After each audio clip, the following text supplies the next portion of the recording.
السلام عليكم ورحمة الله وبركاته. إن الحمد لله نحمده ونستعينه ونستغفره ونؤمن به ونتوكل عليه ونشهد أن لا إله إلا الله الحي القيوم لا تأخذه سنة ولا نوم ونشهد أن سيدنا حبيبنا ومولانا محمد الذي أرسله بالحق بشيرا ونذيرا وداعيا إلى الله بإذنه وسراجا منيرا.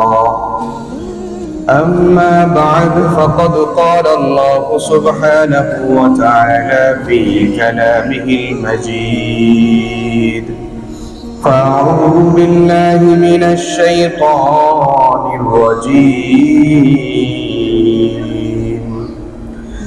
بسم الله الرحمن الرحيم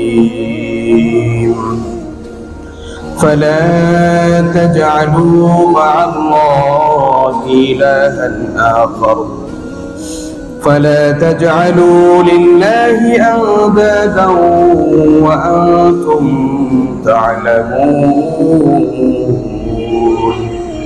وقال الله تعالى إن الله وملائكته يصلون على النبي يا أيها الذين آمنوا صلوا عليه وسلموا تسليما.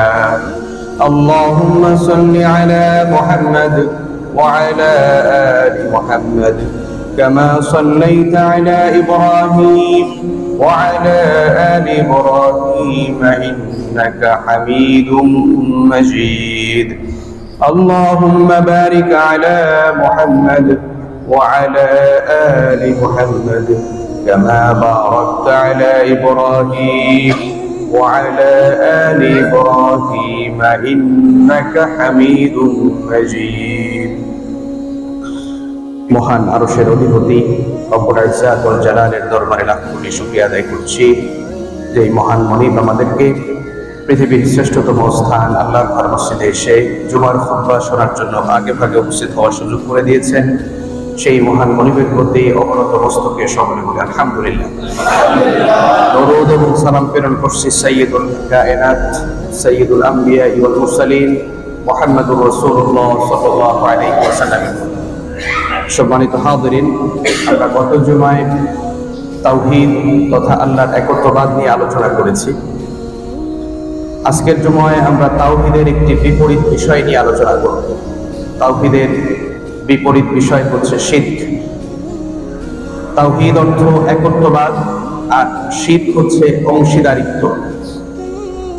আল্লাহ রাব্বুল আলামিনকে রব হিসেবে ইবাদতের একমাত্র যোগ্য হিসেবে আল্লাহ রাব্বুল আলামিনের যে গুণবাচক নামগুলো রয়েছে, আল্লাহ রাব্বুল আলামিনের যে বৈশিষ্ট্যগুলো রয়েছে, সিফাতগুলো রয়েছে, এই সিফাতগুলোকে আল্লাহ তাআলার জন্যই খাস, এর একমাত্র অধিপতি হচ্ছে আল্লাহ সুবহানাহু ওয়া তাআলা। এটা হচ্ছে আল্লাহ রাব্বুল আলামিনের প্রতি তাওহীদ তথা একত্ববাদের বিশ্বাস তথা আল ঈমানু বিল্লাহ, আল্লাহর প্রতি ঈমান। আর এর বিপরীত হচ্ছে শিরক, অর্থাৎ আল্লাহ রাব্বুল আলামিনের সাথে তাকে ইলাহ হিসেবে, রব হিসেবে, আসমা ও সিফাতের যে অধিকারী গুণগুলো রয়েছে এই জায়গাগুলোতে আল্লাহর জায়গায় অন্য কাউকে সমকক্ষ মনে করা, অংশীদার সাব্যস্ত করা, এগুলোকে শিরক বলা হয়ে থাকে। আল্লাহ তাআলা পবিত্র কোরআনে সূরা বাকারার 22 নম্বর আয়াতে বলছেন ফালা তাজআলু লিল্লাহি আনদাদা ওয়া আনতুম তা'লামুন, যে তোমরা আল্লাহ তাআলার সাথে কাউকে কি করো না, সমকক্ষ স্থাপন করো না। জেনে শুনে জেনে বুঝে তোমরা এই কাজ তোমরা কখনোই করবে না। কারণ শিরকটা এমন ভয়াবহ গুনাহের কাজ, ভয়াবহ অন্যায়, এটা একটা বড় ধরনের আল্লাহর প্রতি বড় ধরনের জুলুম, এবং এটা এমন একটা পাপের কাজ যেটা যদি কোনো মুসলমান করে তার পূর্বের সমস্ত আমলগুলো কি হয়ে যায়, বরবাদ হয়ে যায়।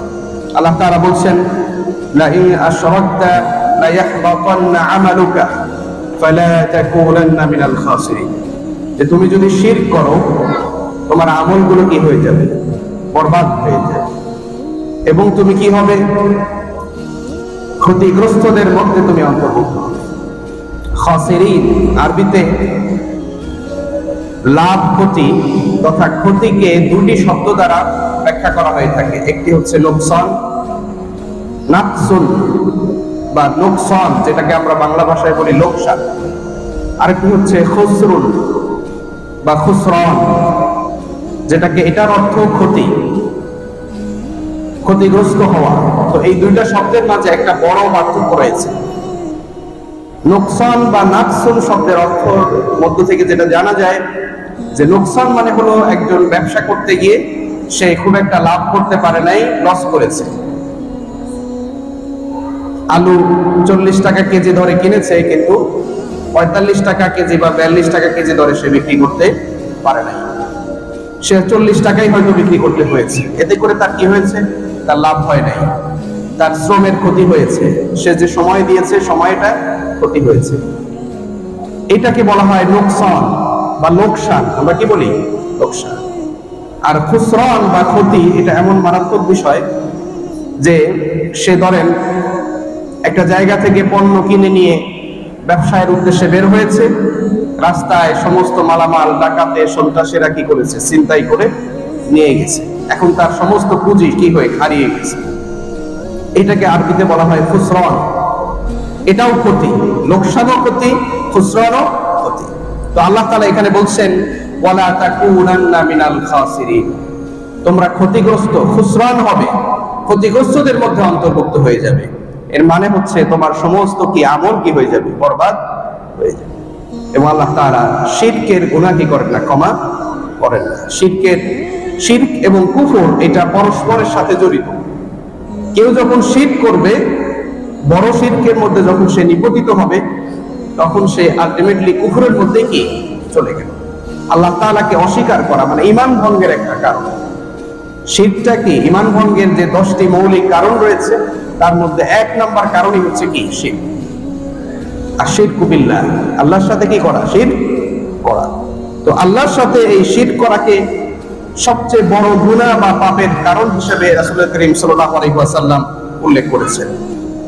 আব্দুল্লাহ ইবনে মাসউদ রাদিয়াল্লাহু তাআলা আনহু বলেন, সাআলতুন নবী সাল্লাল্লাহু আলাইহি ওয়াসাল্লাম, আমি নবী সাল্লাল্লাহু আলাইহি ওয়াসাল্লামকে জিজ্ঞাসা করলাম, আইয়ু যামবিন আকবারু ইনদাল্লাহ, আমি নবী সাল্লাল্লাহু আলাইহি ওয়াসাল্লামকে জিজ্ঞেস করলাম আল্লাহর কাছে সবচেয়ে বড় গুনাহের কাজ, পাপের কাজ এটা কি? ক্বালা আন তাজআলা লিল্লাহি নিদ্দান ওয়া হুয়া খালাকাক। রাসূল করিম সাল্লাল্লাহু আলাইহি ওয়াসাল্লাম বললেন যে তুমি আল্লাহর সাথে অংশীদার স্থাপন করলে বা আল্লাহর সাথে কাউকে সমকক্ষ মনে করলে, অথচ আল্লাহ তোমাকে কি করেছেন, সৃষ্টি করেছেন। যিনি তোমাকে সৃষ্টি করেছেন তার সাথে তুমি অংশীদার স্থাপন করলে, সমকক্ষ স্থাপন করলে। আপনি যদি আপনার মায়ের সামনে, আপনার বাবার সামনে অন্য কাউকে বাবা বলে ডাক দেন, তাদের কি লাগবে, কষ্ট হবে না? কষ্ট হবে। একটু দরদ দিয়ে যদি বলেন তাহলে আরো কি তারা কষ্ট পায়। তেমনি ভাবে একজন দুনিয়ার মানুষও কি তার ভালোবাসার কি চায়, প্রতিদান চায়, তার অধিকারটা পেতে চায়। তো আল্লাহ সুবহানাহু ওয়া তাআলা যিনি গোটা বিশ্ব ব্যবস্থাপনা আমার আপনার জন্য সাজালেন, সকল কিছু তিনি মানুষের জন্য সৃষ্টি করলেন, আমাকে সৃষ্টি করলেন, আমাকে জীবন দিলেন, আমাকে বেঁচে থাকার জন্য এই যে তিনি যত আয়োজন করেছেন, রোদ বৃষ্টি ফল ফসল আদি, আল্লাহ তাআলা বিভিন্ন আয়াতেও বলেছেন যে তোমরা এই যে জমিনের ভিতরে ফসলগুলো পুঁতে রাখো, বিভিন্ন বীজগুলো যে পুঁতে রাখো, এই বীজগুলো কে বড় করে, কে করে? এই যে ধানের বীজগুলো বপন করে, কৃষকের আর কোনো কেরামতি আছে? কৃষক শুধু সুন্দর করে পরিষ্কার করে যত্ন করে মাটির ভিতরে সে বীজের দানাটা বপন করে দিয়ে আসে। বাকি কাজ কে করেন? আল্লাহ সুবহানাহু ওয়া তাআলা। আল্লাহ তাআলা কি করেন? এটাতে বৃষ্টির ব্যবস্থা করে দেন, রোদের ব্যবস্থা করে দেন।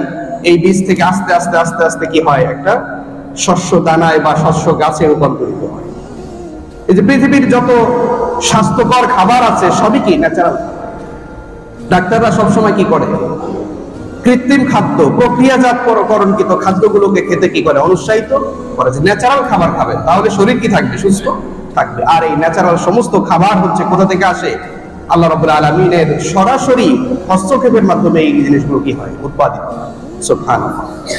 তো যেই রব্বুল আলামিন তোমাকে সৃষ্টি করলেন, তোমাকে বেঁচে থাকার জন্য জীবন ধারণের সুযোগ করে দিলেন, তোমার বাবা মায়ের মতো তোমার উপর একটা ছায়া দিলেন, এই যে রোদ বৃষ্টি যখন যেটা প্রয়োজন আল্লাহ তাআলা দিচ্ছেন, পানি যেটা ছাড়া মানব জীবন অস্তিত্ব কল্পনা করা যায় না, এত সুন্দর আয়োজন করলেন, অথচ তুমি সেই তোমার রবকে কি করছো, রবের সাথে অন্য কাউকে সমকক্ষ স্থাপন করছো।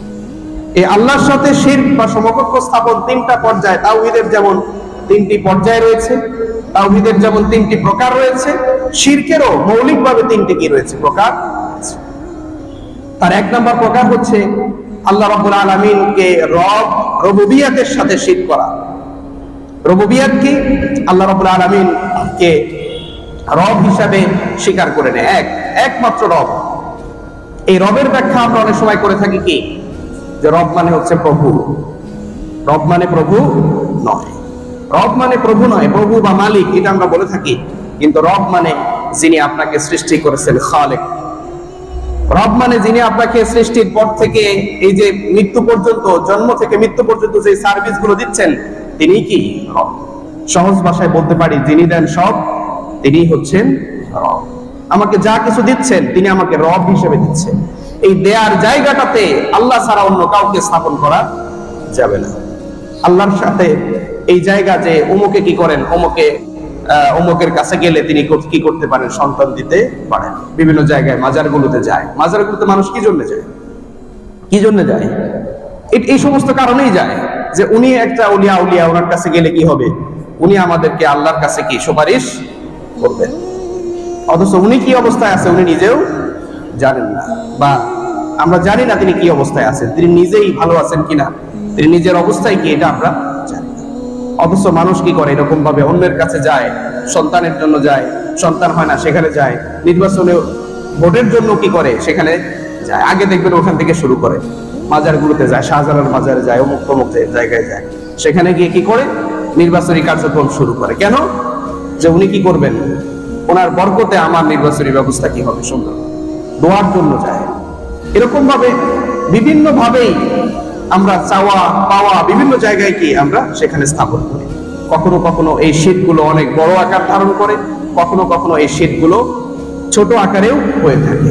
বড় শিরক কি, সরাসরি আপনি গিয়ে তার কাছে সেজদা করলেন, বা তার কাছে কোনো কিছু চাইলেন যে আপনি আমাকে দেন, আপনি আপনার আল্লাহর কাছ থেকে আমার কাছে নিয়ে দেন। এরকম শিরকগুলো করতো মক্কার মুশরিকরা।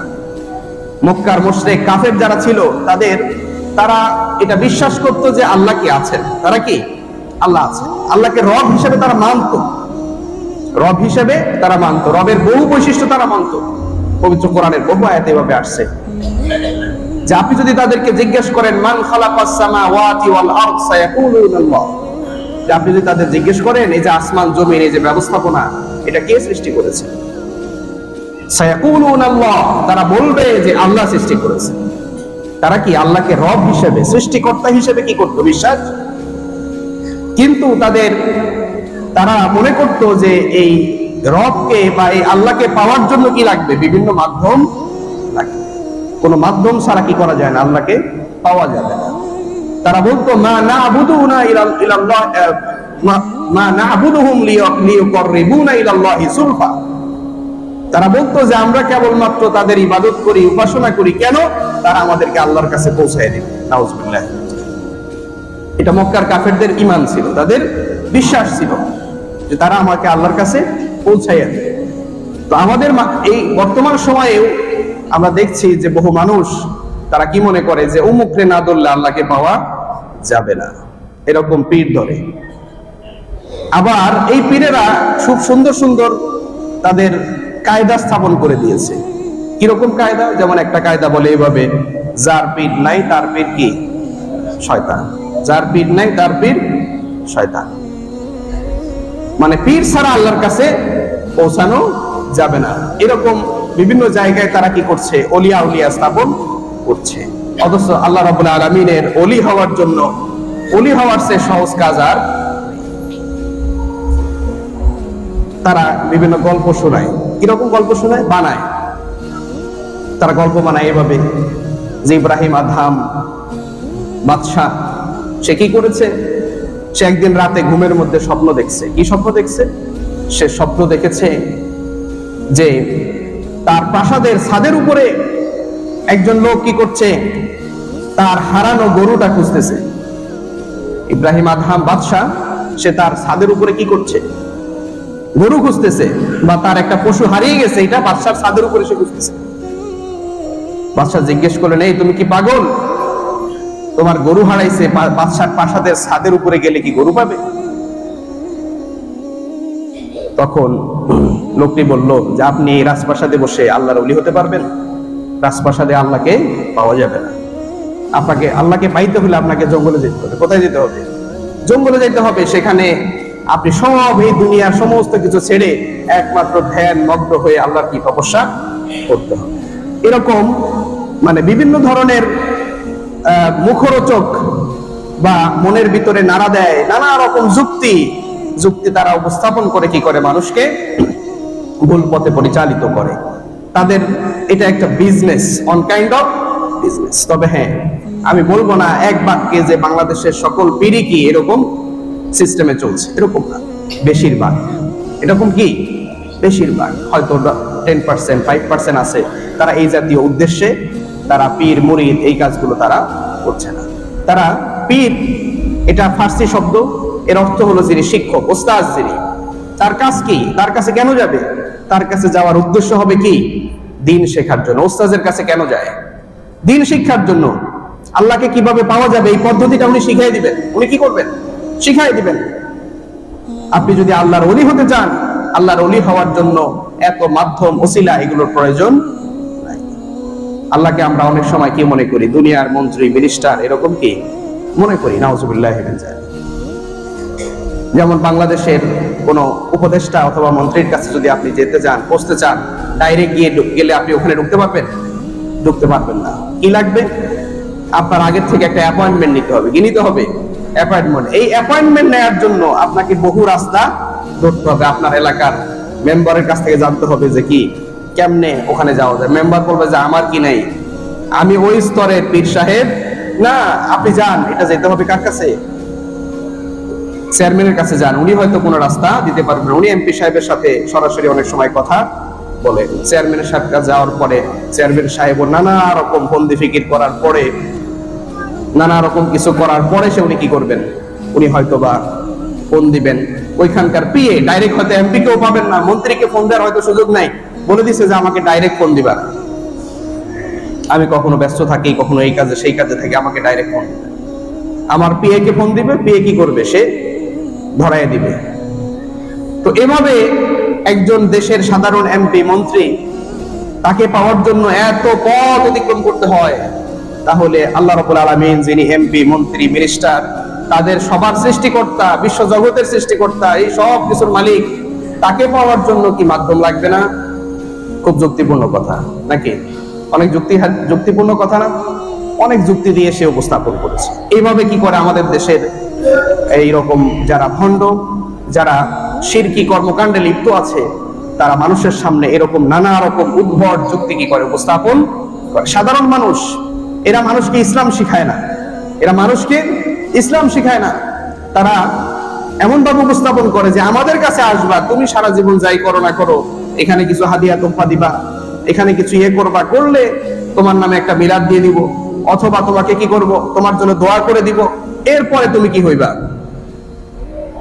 তুমি আল্লাহর কাছে তোমার জন্য আমি কি করব? সুপারিশ। এরকম একটা সিস্টেম তারা কি করেছে? আবিষ্কার করেছে। অনেকটা এরকম আমাদের দেশের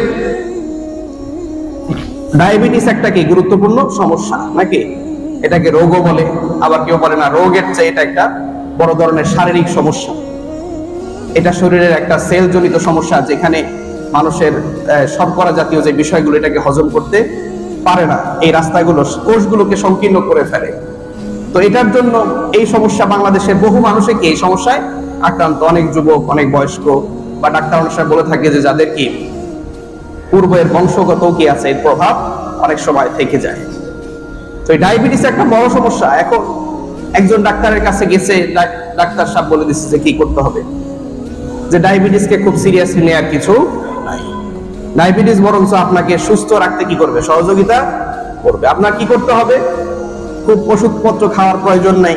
আপনি প্রতিদিন কিছু নিয়ম মানবেন, প্রতিদিন সকালে 1 ঘন্টা হাঁটবেন বা আধা ঘন্টা দৌড়াইবেন, এই কাজটা আপনি করবেন। এতে করে আপনার শরীর খুব ফিট থাকবে, শক্তিশালী হবেন, পাশাপাশি আপনার এই রোগটা কি হবে না, এই জিনিসটা আপনার শরীরে স্থান পাবে না।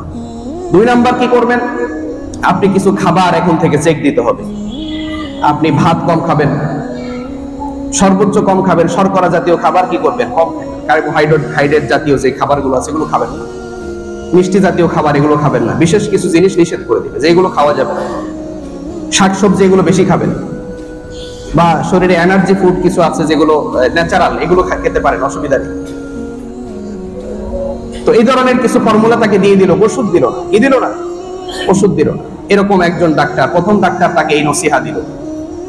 দ্বিতীয় আরেকজন ডাক্তারের কাছে এই ধরনের রোগীরা গেছে, যাওয়ার পরে তিনি কি বললেন, তিনি তাকে অন্তত 5-6টা টেস্ট করলেন, শরীরের অবস্থা দেখলেন, দেখার পরে বললেন যে আপনাকে এই মোটামুটি 1 বস্তা একটা ওষুধের প্রেসক্রিপশন লিখে দিলেন যে আপনাকে এই ওষুধগুলো নিয়মিত খাইতে হবে। এখন আপনি তো দেখা গেছে যে এই প্রতিদিন এইভাবে হাঁটা এটা তো আসলে কষ্টকর, অনেক সময় পারেন না, কিন্তু এই ওষুধগুলো খাবেন, ওষুধগুলো মিস করবেন না, নিয়মিত ওষুধ খাবেন। কারো অবস্থা দেখে বলেন না আপনার শরীরে আর ওষুধে কাজ করবে না, কি নিতে হবে, ইনসুলিন নিতে হবে।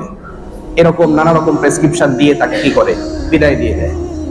এখন কোন ডাক্তারের কাছে এই রোগীরা বেশি যায়, কোন ডাক্তারের কাছে? প্রতিদিন যে হাঁটার ফর্মুলা দিয়েছে তার কাছে বেশি যায়, না কার কাছে যায়, যে সহজ কিন্তু তরিকা দিয়েছে না আপনি তো আসলে এটা কষ্টকর জিনিস, এগুলো করবেন, এটা তো আসলে কঠিন কাজ, প্রতিদিন 1 ঘন্টা হাঁটা, এটা আপনার শিডিউলে আনা, এটা তো খুব কঠিন কাজ। এতে করে ডাক্তারের উপকারিতা কি? প্রথম ডাক্তারের বিশেষ কোনো উপকারিতা নাই। প্রথম ডাক্তার কি হয়, সে শুধু হয়তো বা সুস্থ থাকলে দোয়া করে যে না উনি একটা ভালো ফর্মুলা দিয়েছে এই জন্য ওনাকে দোয়া। আর দ্বিতীয় ডাক্তারের সুবিধা কি, এই 2 মাস 3 মাস পর পর এই ডাক্তারের কাছে আবার চেকআপে পাঠায়, যে 2 মাস পর পর আপনি আসবেন, 3 মাস পর পর আসবেন, 4-5 হাজার 10 হাজার টাকা কি করবেন, টেস্ট করবেন, আমাকে 1,000-1,500 টাকা কি করবেন, ভিজিট দিবেন। এই 2 ধরনের ডাক্তার, এই 2 ধরনের ডাক্তারের মধ্যে কোন ডাক্তারের কাছে বেশি যায় রোগীরা? 2য় নাম্বার ডাক্তারের কাছেই বেশি যায়। ওখানে সিরিয়াল, ওখানে সিরিয়ালের শেষ নাই। কিন্তু যে প্রথম ডাক্তার তার কাছে রোগী কম। তেমনি বর্তমান সময়ে আমরা দেখি এই 2 ধরনের আলেম বা ইমাম বা যাই বলি না কেন, আছে না নাই? আছে। তাদের কাছে গেলে তারা কি করে, যে আপনি আসলে প্রতিদিন, একজন বলতেছে এই আলেম ওলামা ইমাম সাহেবের কাছে যাওয়া খুব একটা জরুরি না, পীর সাহেবের কাছে যাওয়া জরুরি না, আপনি কি করবেন, আপনি প্রতিদিন 5 ওয়াক্ত নামাজ জামাতের সাথে পড়বেন, মানুষের সাথে তাও মানুষকে কষ্ট দিবেন না, মানুষের হক নষ্ট করবেন না, শিরক উপর এগুলো থেকে দূরে থাকবেন, তাকওয়ার নীতি অবলম্বন করে চলবেন। এই কয়েকটা প্রেসক্রিপশন দিয়েছে, এইগুলো করতে কি টাকা লাগে? টাকা লাগবে? টাকা লাগবে না। সামর্থ্য হইলে আল্লাহ টাকা দিলে তখন হজ করে আসবে। সামর্থ্য হওয়ার পরে আল্লাহ যদি আপনার পকেটে কি এরকম সামর্থ্য রাখে, এরপরে কি করবেন, হজ করতে যাবেন। মানে ইসলামের ফরজ, ওয়াজিব, হালাল, হারাম এগুলো মেনে চলবেন। এরকম মৌলিক কিছু প্রেসক্রিপশন দিল যে এইটা যদি আপনি করতে পারেন আপনি ওলি আল্লাহ হয়ে যাবেন। সুবহানাল্লাহ, আপনি নিজে কি হয়ে যাবেন, ওলি হয়ে যাবেন। তারা ওলি হওয়ার রাস্তা দেখাই দিয়েছে। আর আরেক গ্রুপের কাছে গেলে কি বলে, যে না আপনার তো এই সিস্টেমে চলবে না, যে আপনি তো প্রতিদিন 5 ওয়াক্ত নামাজ তো ঠিক মতো পড়তে পারেন না। এটা আসলে কঠিন কাজ, একজন মানুষকে আসলে এই প্রতিদিন 5 ওয়াক্ত নামাজ শীতের দিন সকালে ভোরে উঠে জামাতের সাথে আদায় করা, এটা একটু কঠিনই হয় সবসময়। এটা পড়া দরকার, এটা কি তারা বলবে এটা পড়া দরকার, কিন্তু মাঝে মাঝে তো মিস হয়। হালাল রুজি এটা তো আসলে দরকার কাজ, হালাল রুজি খাওয়া দরকার, এটা আল্লাহর নির্দেশ, রাসূলের নির্দেশ, এটা বলে তারা, কিন্তু আসলে সবসময় তো পেরে উঠেন না। মাঝে মাঝে কি করতে হয়, অমুকের চাপে তমুকের চাপে টেবিলের নিচ দিয়ে পকেটে বিভিন্ন জায়গায় কি আপনাকে নিতে হয়। তো এইগুলো তো আসলে আপনি সবসময় করতে পারছেন না, সবসময় একই নিয়মে মেনে চলতে পারবেন না। কি করতে হবে, আপনাকে আমি কিছু ওজিফা দিয়ে দিচ্ছি, এগুলো করবেন, এই আমলগুলো করবেন, আপনার এরকম কোটি কোটি কোটি কোটি কি হবে, সওয়াব। ওইরকম পীর সাহেবের কিতাবে কি আছে, এরকম কোটি কোটি সওয়াবের কি আছে, লিস্টই আছে। কি আমল করলে, কি করলে, কত টাকা দিলে কিরকম সওয়াব হবে, এটা যিনি 1000 টাকা দিবে তার জন্য দোয়া বা তার ওসিফারও সিস্টেম আছে, যিনি 20,000 টাকা দিবে তার জন্য আছে। বিভিন্ন স্তরের কি আছে তাদের কাছে পশরা সাজানো আছে। তো এইভাবে দেখা গেছে যে এই সমস্ত লোকেরা কি করছে, তারা এই পথটাই অবলম্বন করে, কারণ দেখে যে নিয়মিত নামাজ পড়া এটা তো কঠিন কাজ, এরকম পড়ে না। দেখবেন যে এই বেনামাজি লোক যারা নামাজে গ্যাপ করে তারাই কিন্তু বেশিরভাগ এই সমস্ত জায়গায় গিয়ে ধরা দেয়। যারা বিভিন্ন রকমের দুর্নীতিমূলক কাজে জড়িত, হালাল হারাম বাজ বিচার করে না, পর্দার তোয়াক্কা নাই, তারা গিয়ে বছরে 1 বার 2 বার 3 বার গিয়ে সেখানে ওরসে বা বিভিন্ন জায়গায় সময় গিয়ে সেখানে গিয়ে কি করে আসে, নিজের তওবা করে গুনাহগুলো মাফ করায়া সেখানে কিছু হাদিয়া তোহফা দিয়ে। দেখবেন এই সমস্ত জায়গায় জমজমাট আয়োজন, চাকচিক্যময় করে সেখানে সাজা হয়েছে। শয়তানের কর্মকাণ্ডগুলোই কি এরকম জাকজমক, জৌলুসপূর্ণ, ওখানে আকর্ষণীয়, দেখলেই কি হয় মন ভরে যায়। সেখানে খাওয়া দাওয়া উৎসব আনন্দের কি আছে, ব্যাপক ব্যবস্থা করা যায়। তো এরকম ভাবে তারা আল্লাহকে পাওয়ার জন্য এরকম রাস্তা তারা দেখায়, তারা ডাইরেক্ট রাস্তা দেখায়, তারা ডাইরেক্ট রাস্তা দেখায় না। অথচ যারা আসলে সত্যিকারের আলেম, যারা মুত্তাকি আলেম, পরহেজগার আলেম, তারা বলবে, তারা কোরআন থেকে আপনাকে শিখাই দিবে, তারা বলবে ওয়াইদা সাআলতা ফাসআলিল্লাহ, যদি তুমি কিছু চাইতে হয় কার কাছে চাও? আল্লাহ। ওয়াইদা ইসতাআনতা ফাসতাইন বিল্লাহ, তোমার সাহায্য প্রয়োজন, সমস্যায় আছো, অভাবে আছো, কি করবে? আল্লাহর কাছে সাহায্য চাইবে। এটা রাসূলের সুন্নাহ, রাসূলের আমল। রাসূল করিম সাল্লাল্লাহু আলাইহি ওয়াসাল্লাম ইদা হাযাবাহু আমরান সাল্লা, যখন তিনি কোনো সমস্যায় পড়তেন, বিপদে পড়তেন, কোনো ঝামেলা হইতো, তিনি সাল্লা, নামাজে দাঁড়িয়ে যেতেন। সুবহানাল্লাহ।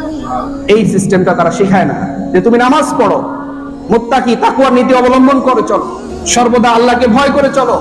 আল্লাহকে যদি তুমি ভয় করে চলো তাহলে তুমি কি হয়ে যেতে পারবে? ওলি আল্লাহ হয়ে যেতে পারবে, আল্লাহর বন্ধু হয়ে যেতে পারবে। ওলিউল্লাহ মানে কি? আল্লাহর বন্ধু। আল্লাহ তোমাকে ভালোবাসবেন। আল্লাহর ভালোবাসা পেতে হলে কি করতে হবে? কে শিখাবে এটা? এটা আল্লাহ রাসূল স্বয়ং নিজেই শিখিয়ে দিয়েছেন। তিনি বলছেন, কুল ইন কুনতুম তুহিব্বুনাল্লাহ ফাত্তাবিউনি ইউহিব্বুকুমুল্লাহ। হে রাসূল, আপনি বলে দিন, যদি তোমরা আল্লাহকে ভালোবাসতে চাও বা আল্লাহকে ভালোবাসার ইচ্ছা যদি তোমাদের থাকে, ফাত্তাবিউনি, তোমরা আমাকে কি করো? অনুসরণ করো। আমি যেভাবে চলেছি সেভাবে অনুসরণ করো। আমি যেই কাজ করেছি তোমরা এই কাজগুলো করো, তাহলে ইউহিব্বুকুমুল্লাহ, আল্লাহ তাআলা তোমাদেরকে কি করবেন? ভালো। এই পদ্ধতি কি করে না, তারা আমাদেরকে শিখায় না যে আল্লাহকে পাওয়ার জন্য যদি এটা করে তাহলে তাদের ব্যবসায় কি জ্বলবে? লালবাতি জ্বলবে, তাদের ব্যবসা জমজমা হবে না, ওখানে লোকজন আর যাবে না। যেমন এই যে আপনাদের মসজিদে আমাকে তো হাদিয়া দেয় না, লোকজনে দেয়, কিন্তু বহু মসজিদে দেখবেন হাদিয়া দিয়ে ভরপুর করে ফেলে। হাদিয়া দেয়া কি না সমস্যা নয়, এটা দেয়া সুন্নত, নেওয়াও কি সুন্নত। মাঝে মাঝে দিতে হয়, আবার মাঝে মাঝে নিতে হয়, কিন্তু সেটা আলাদা বিষয়। কিন্তু এইখানে কিন্তু এটা নাই, এখানে এই কালচারটা নাই, কিন্তু বহু মসজিদে দেখবেন যে এটা আছে। কেন আছে? কারা বেশি বেশি এই কাজগুলো বেশি করে? তাদের উদ্দেশ্য হলো কি, ইমাম সাহেব একটু কি করবেন, যদি মরার পরে একটু আল্লাহকে বলেন যে লোকটা ভালো মানুষ ছিল, কি করেন, একটু কাইন্ডলি তাকে পার করে দেন। উদ্দেশ্য ভালো না, কি না? উদ্দেশ্য ভালো নয়। সম্মানিত হাজিরিন, তো এভাবে এই জন্য আল্লাহ তাআলা বলছেন আমরা ঈমানদার। আমি গত জুমায়ও বলেছিলাম, একটি আয়াত আপনাদের সামনে উচ্চারণ করেছিলাম, সূরা ইউসুফের 106 নম্বর আয়াত। আল্লাহ তাআলা সেখানে বলেছেন, ওয়া মা ইউমিনু আকসারুহুম বিল্লাহি ইল্লা ওয়া হুম মুশরিকুন, যে তারা বেশিরভাগই আল্লাহর প্রতি ঈমান আনে, কিন্তু সাথে সাথে কি করে? শিরক করে, সাথে সাথে শিরক করে। শিরকের আরেকটি প্রকার হচ্ছে কি করা? আল্লাহ রাব্বুল আলামিনের ইলাহ, উলুহিয়াত, ইবাদত, গোলামি, এটাতে কি করা? শিরক করা। প্রথম প্রকার হচ্ছে আল্লাহর রুবুবিয়তের সাথে শিরক করা, আল্লাহকে রব হিসেবে, মালিক হিসেবে, সকল চাওয়া পাওয়ার জায়গা হিসেবে আল্লাহ ছাড়া অন্য কাউকে কি করা? অংশীদার স্থাপন করা। শিরকের দ্বিতীয় প্রকার হচ্ছে আল্লাহকে একমাত্র ইবাদত, গোলামির যোগ্য মনে না করে দুনিয়ায় বহু মানুষের কি করা? গোলামি করা। আল্লাহ রাব্বুল আলামিন একটা পথ আপনাকে বাঁধতে দিয়েছেন যে আপনি এভাবে চলতে হবে, এটা হালাল এভাবে করতে হবে, এটা হারাম এটা করা যাবে না, পর্দা মেনে চলতে হবে। কিন্তু এগুলো বাদ দিয়ে আপনি অন্য পথ এগুলো কি করছেন? অবলম্বন করছেন। আল্লাহ রাব্বুল আলামিন আপনাকে পরিবার কিভাবে চালাইতে হবে সেই পদ্ধতি শিক্ষা দেন নাই? দিয়েছেন। সমাজে কিভাবে চলতে হবে সেটা শিখে দিয়েছেন। আপনারা যদি সূরা হুজুরাত পড়েন, সূরা হুজুরাতের শুরু থেকে শেষ পর্যন্ত বেশিরভাগ আপনাকে সামাজিক শিষ্টাচার, কালচার এগুলো কি শিখিয়ে দেওয়া হচ্ছে। সেখানে আপনি কিভাবে চলবেন, সমাজের মধ্যে মানুষের সাথে কিভাবে ভ্রাতৃত্বপূর্ণ আচরণ করবেন, গীবত শেখায়ত এগুলো যে করা যাবে না, হিংসা বিদ্বেষ করা যাবে না, কাউকে বদনাম করা যাবে না, কাউকে মন্দ নামে ডাকা যাবে না, এরকম বহু পদ্ধতি আল্লাহ তাআলা সেখানে বলেছেন। মানে একটা সমাজ জীবন কিভাবে চলবে এটা কি শিখিয়ে দিয়েছেন। আবার রাষ্ট্র কিভাবে চলবে সেটাও তিনি কি শিক্ষা দিয়েছেন। আল্লাযীনা ইম্মাক্কান্নাহুম ফিল আরদ, আল্লাহ তাআলা যখন তোমাদেরকে বা তাদেরকে এই পৃথিবীতে প্রতিনিধিত্ব দান করেন, ক্ষমতা পাওয়ার এগুলো দেন, তখন তাদের দায়িত্ব কি? আকামুস সালাহ, তারা কি করবে? নামাজ কায়েম, ওয়া আতাউজ যাকাত, তারা যাকাত প্রদান করবে, ওয়া আমারু বিল মারুফ, তারা সৎ কাজের আদেশ দিবে, ওয়া নাহাউ আনিল মুনকার, এবং তারা অসৎ কাজ থেকে মানুষকে কি রাখবে? বিরত রাখবে। এই 4 দফা কর্মসূচি আল্লাহ তাআলা কি করেছেন? যাদেরকে পাওয়ার ক্ষমতা দিয়েছেন তাদেরকে দিয়ে দিয়েছেন। এর বাইরে চলা যাবে না। কিন্তু এই নীতির বাহিরেও আরো নীতি আছে না, যারা মুসলমানরাই কি করছে? এই সমস্ত নীতি অবলম্বন করছে। বড় আফসোসের বিষয়, এরকম মুসলিম নেতৃত্বের মুখ থেকেও শোনা যায় কোরআনের সাথে রাজনীতির কি নাই, সম্পর্ক নাই। এর চেয়ে কুফরি কথা আর হতে পারে না। আল্লাহ বুঝার তৌফিক দান করুন। আসলে এদের সাথে কোরআনের সম্পর্ক কম। কোরআনের সাথে সম্পর্ক না থাকার কারণেই এই ধরনের মন্তব্য কি করতে পারে। আল্লাহ তাআলা বুঝার তৌফিক দান করুন। হেদায়েতের দোয়া করি আমরা। এরা মুসলমান, এরা কি মুসলমান, কিন্তু ইসলামের না জানার কারণে, তাদের ভিতরে তাকওয়া, আল্লাহর সাথে সম্পর্ক না থাকার কারণে আজকে এই ধরনের মন্তব্য করতে তারা দ্বিধাবোধ করছে না। আমরা মনে করি এটা তাদের জ্ঞানগত দুর্বলতা, এটা জ্ঞানগত দুর্বলতা, এগুলো কাটানো দরকার, তাদের শেখা দরকার। এত বড় একটা মুসলিম দেশের আমি নেতৃত্ব দিব, মুসলিম সমাজের নেতৃত্ব দিব, অথচ আমি ইসলাম জানবো না, এটা হতে পারে? এটা হতে পারে না। সম্মানিত হাজিরিন, এভাবে বহু জায়গায় আমরা আল্লাহর নীতি বাদ দিয়ে, আল্লাহর দেখানো পথ বাদ দিয়ে আমরা কি করছি? আমাদের রাজনীতি, আমাদের কোর্ট কাচারি এগুলো পরিচালনা করছি। অথচ আল্লাহ তাআলা বলছেন, ওয়ামান লাম ইয়াহকুম বিমা আনজালাল্লাহু ফাউলাইকা হুমুল কাফিরুন ফাউলাইকা হুমুজ জালিমুন ফাউলাইকা হুমুল ফাসিকুন। আল্লাহ তাআলা 3 বার বলছেন যে যারা আল্লাহর আইন, বিচার এগুলো বাদ দিয়ে অন্য কোন নীতি অবলম্বন করে চলে, অন্য কোন মত পথ অবলম্বন করে চলে, ফাউলাইকা হুমুজ জালিমুন, তারা জালেম, কাফিরুন, তারা কাফের, ফাসিকুন, তারা পাপিষ্ঠ। এভাবে আল্লাহ তাআলা স্বয়ং নিজে বলছেন। কিন্তু আমাদের এখানে চোর কাটলে হাত কাটা হয়, চোর চুরি করলে, চোর চুরনি যদি চুরি করে তাদের হাত কাটা হয়। এরকম হাত কাটার নিয়ম থাকলে বহু বড় বড় চোরের কি হাত কাটা হয়ে যেত। তারা বিচার বিভাগের এই স্বাধীনতা দিবে না, এবং বিচার বিভাগ এই পাওয়ার দিবে না। এই পাওয়ার দিলে নিজেরাই কি পড়ে? বিপদে পড়ে যায়। কেন? আমরা এই কাজটা বাদ দেই, বাদ দিলেই তো আমি এই কাজগুলো আমি বাস্তবায়ন করতে পারি। আমাদের আদালতে বা আমাদের এই যে ব্যাংক ব্যবস্থাপনা, অর্থনীতি, এটার শিক্ষা কি ইসলাম দেয়নি? কিভাবে অর্থনীতি পরিচালনা করা হবে? আহাল্লাল্লাহুল বাইআ ওয়া হারামার রিবা। গোটা ব্যাংক ব্যবস্থা বেশিরভাগ ইসলামিক গুটি কয়েক ব্যাংক ছাড়া বেশিরভাগ ব্যাংকগুলোই কি সুদ ভিত্তিক অর্থনীতিতে তারা কি করছে? পরিচালনা। এটা কোন রাষ্ট্রের মুসলিম রাষ্ট্রের অর্থনীতি হতে পারে না। আল্লাহ তাআলা সুদ কি করেছেন? সরাসরি এইভাবে হারাম করে দিয়েছেন। আহাল্লাল্লাহুল বাইআ ওয়া হারামার রিবা, একদম হারামা বলে নিষেধ করে দিয়েছেন, এটা হারাম করে দিয়েছেন। বলেন নাই যে তোমরা সুদ খায়ও না, এরকম বলেন নাই। এরকম আয়াত আছে, কিন্তু হারাম করে দিয়েছেন, এটা সরাসরি বলে দিয়েছেন। রাসূলুল্লাহ সাল্লাল্লাহু আলাইহি সাল্লাম এর সাথে সম্পৃক্ত সকলকে লানত করেছেন, অভিশাপ দিয়েছেন। যারা সুদী কারবার করছেন তাদেরকে বলছে তারা সরাসরি আল্লাহর সাথে রাস্তায় যুদ্ধ করছে। ফাআযানু বিহারবিন মিনাল্লাহ, তোমরা যারা সুদী লেনদেন কারবারগুলো চালু রাখছো, ব্যবসা করতেছো, এই যে ব্যাংকিং ব্যবস্থা পরিচালনা করছো, তোমরা আল্লাহর সাথে যুদ্ধের ফিল্ডে আছো। ফাআযানু বিহারবিন মিনাল্লাহ, তোমরা আল্লাহর পক্ষ থেকে যুদ্ধের ঘোষণা করে নাও। এর চেয়ে ভয়ঙ্কর কথা কি হতে পারে? তো একটা মুসলিম দেশের অর্থনীতিতে সুদ থাকা, সেই সুদী ব্যবস্থাকে নিষেধ করেছেন কে? আল্লাহ সুবহানাহু ওয়া তাআলা। তাহলে ইসলামের সাথে অর্থনীতির সম্পর্ক আছে না? কোরআনের সাথে আছে না? আছে। এবং রাসূলুল্লাহ সাল্লাল্লাহু আলাইহি ওয়াসাল্লাম স্বয়ং নিজে ঘোষণা দিয়েছেন, আত-তাজিরুল আমিন মা'আস সিদ্দিকিন ওয়াশ শুহাদা'i ওয়াস সলিহিন। যারা বিশ্বস্ত ব্যবসায়ী, যারা মজুদদারি করে না, কালোবাজারি করে না, দুর্নীতি করে না, ভেজাল মিশায় না, যারা সততার সাথে, স্বচ্ছতার সাথে ন্যায় ইনসাফ ভিত্তিক ব্যবসা করে, আত-তাজিরুল আমিন, বিশ্বস্ত ব্যবসায়ী, তাদেরকে বলা হচ্ছে তারা তাদের পরকাল হবে মা'আস সিদ্দিকিন, সত্যবাদীদের সাথে, ওয়াশ শুহাদা, শহীদদের সাথে, ওয়াস সলিহিন, নেককার পরহেজগার লোকদের সাথে তাদের হাসর নাসর হবে। সুবহানাল্লাহ। সুতরাং ব্যবসা এটাও কি আল্লাহ রাব্বুল আলামিন ব্যবসা নীতিও শিক্ষা দিয়েছে। তো আপনি এই জাতীয় ব্যবসা বাদ দিয়ে অন্য নীতি নিয়ে, অন্য পুঁজিবাদী সমাজবাদী বিভিন্ন ধরনের অর্থনীতি নিয়ে আপনি পড়ালেখা করছেন, ভালো কথা, কিন্তু সেই নীতি নিয়ে ব্যবসা করবেন, এটা হতে পারে না।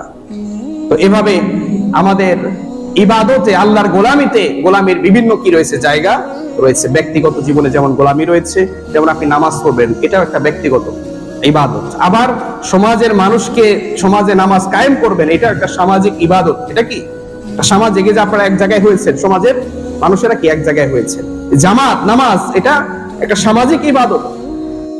প্রত্যেকদিন 5 বার আপনাকে সমাজের সমস্ত মানুষকে কি করতে হয়, এক জায়গায় হতে হয়। এক জায়গায় এসে আল্লাহর কাছে মাথা ঠুকে বলতে হয় যে আমি আপনার গোলাম, আমি আপনার কি গোলাম। এই গোলামের পরিচয় এখানে আপনারা দিচ্ছেন, এটা একটা সামাজিক পরিচয়। একজনকে ইমাম মানতে হয়, যেখানে একজন এই কে ইমাম কে হয়, যিনি তুলনামূলক, যিনি ইবাদতের কি আছে ভালো যোগ্যতা যার আছে, যিনি সুন্দর করে নামাজটা আদায় করতে পারেন, তেলাওয়াত যার সবচেয়ে বিশুদ্ধ, যিনি মাসলা মাসাইল গুলো জানেন, সৎ ভালো মানুষ, দুর্নীতিগ্রস্ত বা এরকম কোন অন্যায়ের সাথে গুনাহের সাথে জড়িত নয়, সাধারণ এরকম লোকজনকে সাধারণত ইমাম বানানো হয়। তাহলে আপনি মসজিদে এই ছোট্ট একটা গন্ডির মধ্যে একজন এরকম একজন বিশ্বস্ত লোককে আপনি বাছাই করলেন, কিন্তু গোটা সমাজ পরিচালনার জন্য এখানে আপনি মাত্র কয় মিনিট থাকেন, এখানে মাত্র হয়তোবা সব মিলে 1-1.5 ঘন্টা সময় আপনি সারাদিনে হয়তো মসজিদে আপনি অতিবাহিত করেন, কিন্তু জীবনের বাকি পুরোটা সময় আপনি সমাজে থাকেন। সেই সমাজে আপনি আল্লাহকে বাদ দিয়ে অন্য একজনকে নিয়ে আপনি কি করছেন, আপনি কি শিরকের বাইরে আছেন? আপনি শিরকের বাইরে নন। এজন্য আল্লাহ তাআলা বলছেন, ওমা ইউমিনু আকসারুহুম বিল্লাহি ইল্লা হুম মুশরিকুন, তারা বেশিরভাগ ঈমানদার কিন্তু বেশিরভাগই কি শিরক, শিরকের মধ্যে আছে, মুশরিকের মধ্যে আছে। তো মনে প্রাণে এই সমস্ত অনইসলামিক কাজ মনে প্রাণে মেনে নেওয়া যাবে না। আপনি হয়তো বাধ্য হয়ে কিছু বিষয় করতে পারেন, যেটা আপনি বাধ্য হয়ে করছেন সেটাকে আল্লাহ তাআলা কখনো কখনো রুখসত দিয়েছেন, এছাড়া আপনার বিকল্প কোনো ওয়ে নাই। তখন ততটুকু পর্যন্ত করা যাবে যতটুকু আপনার বিকল্প ব্যবস্থা না। এরকম সুযোগ আল্লাহ তাআলা কিছু জায়গায় দিয়েছেন, তবে এইটাকে ওজোর হিসেবে ব্যবহার করে কমন ব্যবহার করা, এটা সুযোগ ইসলাম রাখে। এখন বহু রিজিকের ব্যবস্থা কি আছে, বহু পথ আছে, এখনো পথ তৈরি হয়েছে, পরিবেশ তৈরি হয়েছে। যারা মুসলিম দেশের রাষ্ট্রের গুরুত্বপূর্ণ দায়িত্ব পালন করতে চান, আপনারা তাদেরকে ইসলাম দিয়ে পরিচালনা করুন। আপনাকে ওই অমুক দল তমুক দলই করতে হবে জরুরি নয়, আপনি নিজে ইসলাম হয়ে যান, ইসলামের প্র্যাকটিস আপনি নিজে করেন, আপনার দলের ভিতরে নিয়ে আসেন, আপনার দলের উপদেষ্টা বানায় দেন একজনকে যিনি ইসলাম বুঝেন, তাকে বানান, তার পরামর্শ শুনেন, বা এরকম একটা কমিটি করে দেন। এই যে ইসলামিক ব্যাংকগুলো চলে, সেখানে শরিয়া কমিটি আছে না? ইসলামিক ব্যাংকের সবাই কি 100% ইসলাম জানে না, কিন্তু সেখানে কি আছে, শরিয়া বোর্ড আছে, তারা কি করে যে কোন কাজগুলো কিভাবে তারা নীতি ঠিক করে দেয়, কি করে দেয়, গঠনতন্ত্র এটা ঠিক করে দেয়। তেমনি আপনার দলের গঠনতন্ত্র ঠিক করেন, এইগুলো ঠিক করে আপনি কি করেন, রাষ্ট্র পরিচালনা করেন, কোনো অসুবিধা নেই। এরকম বহু দেশ দীর্ঘ সময় ধরে কি করেছে, চলেছে। ওসমানী খেলাফা, এখানে তাদের ইসলামী খেলাফা সিস্টেমই চালিয়েছে। রাষ্ট্রের কর্তা ব্যক্তিদের ত্রুটি বিচ্যুতি ছিল, যার কারণে কোন একটা সময় এটা পতন হয়ে গিয়েছে, কিন্তু একটা দীর্ঘ সময় কি করেছে, এটা চলেছে। 600 বছর কি করেছে, এটা চলেছে। গোটা ইউরোপ সহ এই গোটা এশিয়া এই তাদের ওসমানী খেলাফতের আন্ডারে ছিল, দীর্ঘদিন চলেছে। ইসলামের সাথে, কোরআনের সাথে, রাজনীতির সাথে সম্পর্ক নাই। এগুলো বলার অর্থ কি? ওমরে ফারুক রাদিয়াল্লাহু তাআলা আনহু ইসলাম দিয়ে রাষ্ট্র চালাইছে না?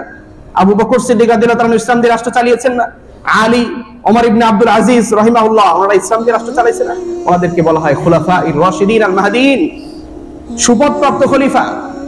এবং রাসূল করিম সাল্লাল্লাহু আলাইহি ওয়াসাল্লামের সুস্পষ্ট ঘোষণা যে তোমরা আমার সুন্নাত যেরকম মেনে চলবে, এই যে 6-5 খোলাফায়ে রাশিদিন যারা রয়েছে, তোমরা তাদের সুন্নাহর উপরেও কি থাকবে, টিকে। তারা ব্যক্তি জীবনে, রাষ্ট্রীয় জীবনে তারা সুন্নাহ কায়েমের জন্য চেষ্টা করে গেছে। আলাইকুম বিসুন্নতি ওয়া সুন্নাতিল খুলাফাইর রাশিদিন আল মাহদিন, তোমরা আমার সুন্নাত অনুসরণ করবে, আবার খোলাফায়ে রাশিদিনদের সুন্নাত কি করবে, অনুসরণ করবে। আর খোলাফায়ে রাশিদিন আল মাহদিন বলা হয়ে থাকে 4 খলিফা, আর পঞ্চম হিসেবে বলা হয়ে থাকে ওমর ইবনে আব্দুল আজিজ রাহিমাহুল্লাহ। সম্মানিত হাজিরিন, তো এভাবে আমরা দেখা গেছে ইবাদতের ক্ষেত্রে কি করে ফেলি, শিরক করে ফেলি। ইবাদতকে আমরা এই কিছু আনুষ্ঠানিকতার মধ্যে ফেলে দিয়েছি, যে ইবাদত শুধু মসজিদে, ইবাদত শুধু রমজান মাসে, ইবাদত শুধু যার টাকা পয়সা আছে হজ করবে, যার টাকা আছে যাকাত দিবে, কোরবানি দিবে। ইবাদতকে এরকম কিছু অল্প জায়গায় আমরা কি করেছি, সীমাবদ্ধ করে দিয়েছি। যেরকম ভাবে ইহুদিরা, খ্রিস্টানরা, মুশরিকরা মূর্তি পূজারীরা, হিন্দুরা তাদের কিছু আনুষ্ঠানিকতা করে, মন্দিরে, গির্জায়, প্যাগোডায়, এই সমস্ত জায়গাগুলো যায়, গিয়ে আনুষ্ঠানিক করে আসে, এরপরে এসে গাজার মুসলমানদের উপর কি করে? হামলা করে না? দেখে যে ওইখানে মানুষ মারলে কি নাই, কোনো অসুবিধা নেই। এই মারাটাকেও তারা কি করে মনে করে? তারা সওয়াবের কাজ মনে করে। নাউজুবিল্লাহ। তো এভাবে আমাদের ইবাদতের জায়গাগুলোকে সংকীর্ণ করা যাবে না। আল্লাহ তাআলা বলছেন, আমি মানুষ সৃষ্টি করেছি কেন? লিয়াবুদুন, তারা কি করবে? আমার ইবাদত করবে। এইটাই উদ্দেশ্য। আল্লাহর ইবাদত ছাড়া অন্য কিছু করার কি নাই, সুযোগ নাই। আপনি অর্থনীতি করবেন, সেখানে আল্লাহর ইবাদত করতে হবে। রাজনীতি করবেন, সেখানে আল্লাহর ইবাদত, গোলামি করতে হবে। আপনি সমাজনীতি করবেন, সমাজ চালাবেন, পরিবার চালাবেন, সেখানেও আল্লাহর ইবাদত করতে হবে। আপনি চাকরি করবেন, সেখানেও আল্লাহর গোলামের নিদর্শন থাকতে হবে। প্রত্যেকটা জায়গায় ব্যবসা করবেন, সেখানে আপনি আল্লাহর ইবাদত করতে হবে। মানে আল্লাহ তাআলা, ইসলাম এমন কোন মুসলমান নাই যে বলে না যে Islam is a complete code of life, যে ইসলাম পরিপূর্ণ জীবন বিধান নয়, এটা বলে না কেউ। সবাই বলে পরিপূর্ণ জীবন বিধান, কারণ এটা না বললে কি বলতে থাকে? তো যে লোকের ঈমান নষ্ট হয়ে গেছে, কি হয়ে গেছে? নষ্ট হয়ে গেছে। সে বলে যে ইসলাম পরিপূর্ণ জীবন বিধান, কিন্তু আসলে সে বাস্তবে কি মেনে চলছে না। আল্লাহ তাআলা আমাদের বুঝার তৌফিক দান করুন। তো ভাবে আমরা বহু জায়গায় আমাদের ইবাদতকে লিমিটেড করে দিয়েছি। আমরা ইবাদত শুধু মসজিদ মাদ্রাসায় করে, আর সারা জীবনটা আমরা কি করছি? শিরকি বিভিন্ন কর্মকাণ্ডে লিপ্ত হচ্ছি। ইবাদতের আরো কিছু ছোট ছোট জায়গা আছে, ওগুলো যেমন রিয়া, প্রদর্শনের ইচ্ছা, এটাও এক ধরনের কি? শিরক। লোক দেখানো ইবাদত, কি বলে এটাকে? লোক দেখানো ইবাদত। আল্লাযীনা হুম ইউরাউন, যারা কি করে? লোক দেখানো ইবাদত করে। নামাজ পড়ে, কিন্তু আসলে কি? লোক দেখায়। নামাজ পড়তে আসে কেন? মসজিদ কমিটিতে একটা গুরুত্বপূর্ণ জায়গা নেয়া দরকার। নামাজ পড়তে আসে কেন? যে মুসলমানরা নামাজ না বললে আমাকে ভোট দিবে না। এই জন্য আসরের রক্ত হলে এক এক মসজিদে গিয়ে কখনো ওযু সহ ওযু ছাড়াই কি করে ফেলে? নামাজ পড়ে ফেলে। এগুলো লোক দেখানো ইবাদত। আবার লোক দেখানো কিছু ছোট ইবাদতও আছে, যেমন কখনো আমরা ওইটাকে শিরকুল আসগার বলা যায়, মানে ছোট শিরক। এটা তাওবা করলে আল্লাহ তাআলা কি করে দেন? মাফ করে দেন। বিভিন্ন ভাবে আল্লাহ তাআলা মাফ করে দেন। যেমন আমরা অনেক সময় নামাজ পড়ি, এমনি একা একা যখন পড়তেছি তখন খুব বেশি মনোযোগ নাই, কিন্তু যখন আমি জামাতবদ্ধ হয়ে আসি খুব মনোযোগ দিয়ে পড়তেছি, পাশের জন। আবার যখন একা একা পড়ি তখন আবার কি মনোযোগ বের হয়ে যায়, এরকম হয়। আবার একজন আলেম পাশে আসছে, এটা দেখার কারণে আবার খুশু খুশু কি হয়ে যায়? বেরিয়ে যায়। এগুলো ছোট ছোট রিয়া। এগুলো কি? ছোট ছোট রিয়া। এগুলো থেকেও দূরে থাকতে হবে। এগুলোর কারণে ঈমান নষ্ট হবে না, ঈমান নষ্ট হবে না। কিন্তু আমার যদি নামাজের উদ্দেশ্য হয় যে আজকে বিয়ের আসরে আমি যদি নামাজ না পড়ি, ওযু থাকবার না থাক, মেকআপ টেকআপ এগুলো তো নষ্ট হয়ে যাওয়ার আশঙ্কা থাকে, কিন্তু নামাজ যদি না পড়ি তাহলে বিয়ে না হওয়ারও কি আছে? সম্ভাবনা আছে। এই উদ্দেশ্য নিয়ে যদি নামাজ পড়ে তাহলে বুঝতে হবে তার নামাজের উদ্দেশ্যই বিয়ে করা। নামাজের উদ্দেশ্য কি নয়? ইবাদত নয়। এইভাবে ইবাদত হতে হবে কার জন্য? একমাত্র আল্লাহ সুবহানাহু ওয়া তাআলার জন্য। ইবাদত কবুল হওয়ার শর্তই হচ্ছে কি? সহিহুন নিয়া, নিয়াতের বিশুদ্ধতা, নিয়াতের বিশুদ্ধতা। খালিসান লিওয়াজহিল্লাহ, একমাত্র আল্লাহ রাব্বুল আলামিনের জন্য একনিষ্ঠভাবে ইবাদত করতে হবে। আল্লাহ তাআলা বলেন, ওয়ামা উমিরু ইল্লা লিয়াবুদুল্লাহা মুখলিসিনা লাহুদ্দিন। তাদেরকে আদেশ দেয়া হয়েছে তারা একনিষ্ঠভাবে, একান্ত আন্তরিকতাপূর্ণভাবে তারা কি করবে? আল্লাহ তাআলার ইবাদত করবে। এটাই দ্বীন। আলা লিল্লাহি দ্বীনুল খালিস। দ্বীন পালন করতে হবে একনিষ্ঠভাবে কার জন্য? আল্লাহ সুবহানাহু ওয়া তাআলার জন্য। সম্মানিত হাজিরিন, তো এভাবে আমাদের আল্লাহ রাব্বুল আলামিনের ইবাদতে কি করা যাবে না? শিরক করা যাবে না। তাহলে শিরক করা যাবে না কয়টা জায়গায়? 3টা জায়গায়, বিশেষ করে স্পেশালি। একটা হচ্ছে আল্লাহকে রব হিসেবে, সৃষ্টিকর্তা, জীবনদাতা, মৃত্যুদাতা, কল্যাণ অকল্যাণ, মানব জবাই সবকিছু এটা কার জন্য হবে? একমাত্র আল্লাহর জন্য। কেউ আমার অমঙ্গল অকল্যাণের মালিক নয়, কেউ আমাকে ভালো মন্দ করতে পারে না। ভরসার জায়গায় আল্লাহ ছাড়া কাউকে রাখা যাবে না। এই সমস্ত জায়গাগুলোতে রব হিসেবে আল্লাহকে কি করতে হবে? এক হিসেবে। রিজিক দাতা হিসেবে কাউকে ইয়ে করা যাবে। রিজিক অনেক সময় আমরা বলে ফেলি যে আপনি না থাকলে আমার কি এই সম্পদ সব শেষ হয়ে যেত, ব্যবসায় উন্নতি হইতো না। এই ব্যবসার উন্নতি অবনতি এগুলোর মালিক কে? আল্লাহ সুবহানাহু। ড্রাইভারের দক্ষতায় কি হয় না? গাড়ি ঠিকভাবে চলে না। আল্লাহ রাব্বুল আলামিন তাকে সেই যোগ্যতা দিয়েছেন বলেই কি করতেছে? সে চালাইতেছে। এটা আল্লাহর কেরামতি। কার? আল্লাহর মুজিজা। খ্রিস্টানরা ঈসা আলাইহিস সালাতু ওয়াস সালামকে কি করত? তারা ঈশ্বর হিসেবে বা ঈশ্বরের পুত্র মনে করত। তারা তাকেও গড হিসেবে তারা কি বিশ্বাস করত। এর কারণ কি? এর কারণ হচ্ছে তিনি কি করতে পারতেন? মৃত ব্যক্তিকেও কি করেছেন? জীবিত করেছেন। অসুস্থ ব্যক্তি তাকে কি করেছেন? সুস্থতা দিয়েছেন। এগুলো তার মুআজিজা ছিল। ইসলাম কি বলে? এগুলো তাকে আল্লাহ তাআলা তাকে দিয়ে তার নবুয়তের প্রমাণ দিয়েছেন। কি দিয়েছেন? এগুলো নবুয়তের প্রমাণ হিসেবে তিনি তাকে দিয়েছেন। এগুলো সৃষ্টিকর্তার পাওয়ার তাকে দিয়ে দিয়েছেন, বিষয়টা এমন নয়। তিনি আল্লাহর সাথে অংশীদারিত্ব স্থাপন করেছেন, বিষয়টা এমন নয়। তো এরকম ভাবে দেখা গেছে যে খ্রিস্টানরাও কি করে, এভাবে তারা শিরক করেছে। ঈসা আলাইহিস সালামকে তারা এরকম মনে করত। তো এইভাবে উযাইরকেও তারা কি আল্লাহর পুত্র মনে করত। ওয়াকালাতিল ইয়াহুদু উযাইর ইবনুল্লাহ, যে ইহুদিরা তারা উযাইর রাদিয়াল্লাহু আলাইহিস সালাম তাকে কি করত? আল্লাহর পুত্র মনে করত। তো এভাবে দেখা গেছে আমরা নানাভাবে কি শিরকে নিপতিত হই। আল্লাহ তাআলা আমাদের এই সমস্ত শিরকি কর্মকাণ্ড থেকে কি রাখুন, হেফাজত করুন। ঈমান বিধ্বংসী কাজ, এটাকে সবচেয়ে বড় জুলুম হিসেবে আল্লাহ তাআলা উল্লেখ করেছেন। শিরক এগুলো আমাদের আমল সমূহ কি করে দেয়? বরবাদ করে দেয়। এই শিরকি কর্মকাণ্ড এগুলোর বিভিন্ন কারণ রয়েছে।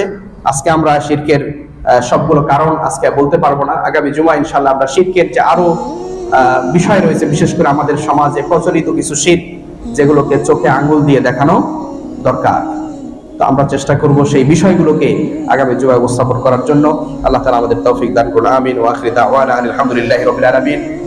ওই পাশে দান বাক্সগুলো আছে, এগুলো আমরা ছেড়ে দেই। গত জুমায়